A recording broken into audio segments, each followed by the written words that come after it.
welcome to ACWS's Outcome Tracker training videos. In this video, I will walk you through how to add questions to your activities. First thing you want to do is go to Activities, find the activity that you want to add questions to. In this case, I want this survey. When you click on the link, it will take you to the Edit tab. We want the Questions tab.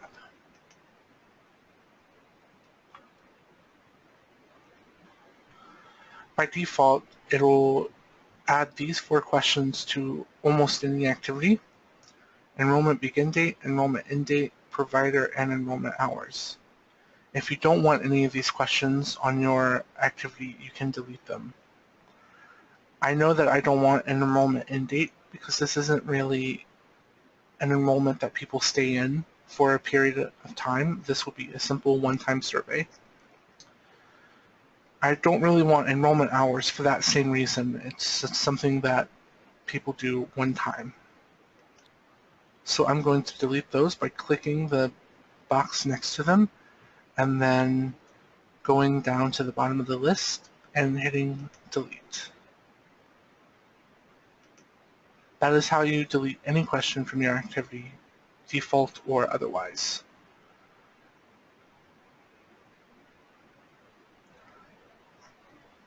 Now I have a survey that my questions are coming from.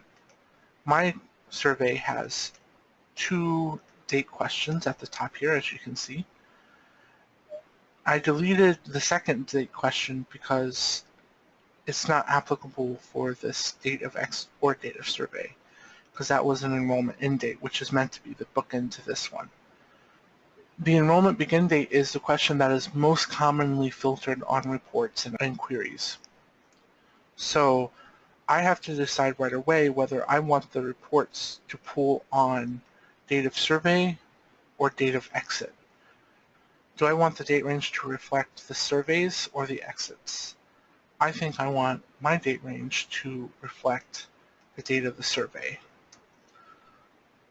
I'm going to change the display description for this question to more closely match my question. And do that by clicking the question and deleting this and pasting my question in its place.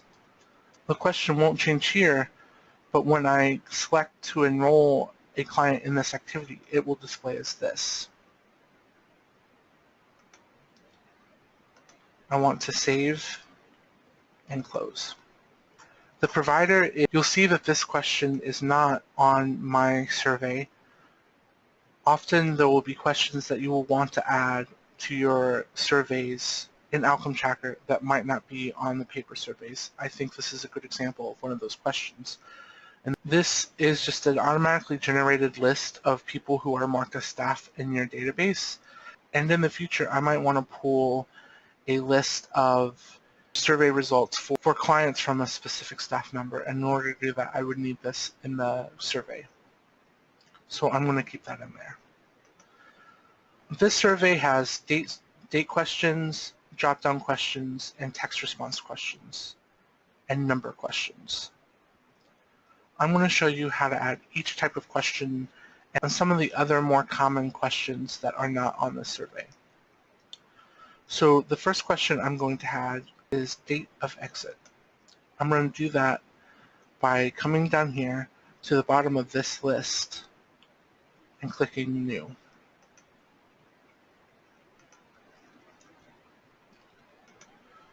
I'm going to delete the numbering from all the questions because I find that numbering in these questions is quite unuseful and can be confusing. So the question type: services delivered, miscellaneous, survey, and profile. This will be survey. Services delivered are if this is a survey about a specific service that you deliver to a client. And this is if it is more of a demographic survey about clients or staff. So I'm going to choose survey. That's the one that fits most closely to my survey. I'm going to select date as the type of answer, and then I'm going to click add additional question because we still have questions to add. Now you'll see that back here the background refreshed and added our date of exit question onto the survey. I'm going to go back to the define new questions. The next question we want to add is a drop-down. So I'm going to copy this. I'm going to remove the numbering. Still survey. I'm going to add drop-down list. For this one, I'm going to create a new drop-down list. So with the new drop-down list, all I need to do is take my list and put it in here. And again, I want to delete the numbering. Click add additional question. That will refresh the background and add that question to our list. There it goes. Now I want to add another drop-down question. You'll notice that this question has the same exact drop-down as the question before it. So that means that I can avoid having to put the drop-down in again.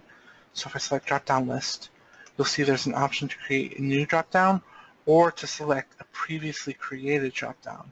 So all I have to do is find the question that I had previously entered. And I can do that by starting to type the question, and it'll come up, and then select that question, and it'll apply this drop-down list to that question. And an additional question. I'm just going to do that for the rest of the questions on this list that have that same drop-down. So I've added all the drop-down questions, and I've come to another question. This is a number question. I'm going to copy this and put it into here and delete the numbering. I also deleted the colon because it doesn't make as much sense in a database as it does on a paper survey. Then I'm going to select number as a question type, and that's all I have to do. Number types are great when a question is marked as a number type, a currency, a time, or a decimal. It allows you to, in reports, apply summations to those fields, which will allow you to add together the number of children the client has. Let's add an additional question. So this is a good example of a problem that might arise for you. There's already a question with this description, which means that every question has to be unique. And this question already exists. So what I'm going to do is find this question in the available questions list. And I do that the same as I found the drop-down. Just start typing the question, and then eventually you will come to that question, and then click Add. And what that does is add this question to my survey. So the next question is age of client and children. You will often find that when you have surveys going from paper to database, you will have to reconfigure the questions a little bit to make them make sense on the database. In this case, I think we will need to split this question into two different questions in order to make the questions more easily analyzable in the queries and reports. It's always better to have one bit of data. This question is going to be a number. And I'm going to add additional question. And then I want age of children. However, that is more than one bit of data, and the client may have more than one child. So in this case, I'm going to put age of first child, and I'm going to say for our instances that this is the only bit of data on the age of the children that we're interested in for this survey. Obviously, if you are adding similar questions to your survey, you might wish to put in 3 or 4 children ages as questions, but in this case I think we're just going to do the one. Add additional question, and we have one more question, and that is when and where did the client hear about our services? This is going to be a text question. And that is our last question, so instead of adding an additional question, I'm going to click Finish.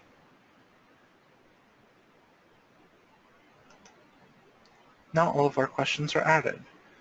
You may notice that some of the questions aren't in the order that you want. In that case, you will want to reorder the questions. For instance, I want the date of exit to go up 1. So you select the question, and you can move it up or down. If you have a question at the bottom of the list that you want on top, you can select everything but that question and move everything down. This can save you a lot of time if you have a lot of questions.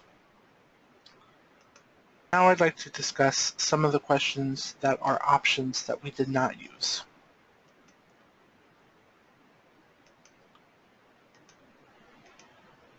We use text, we use date, we use dropdown, and we use number.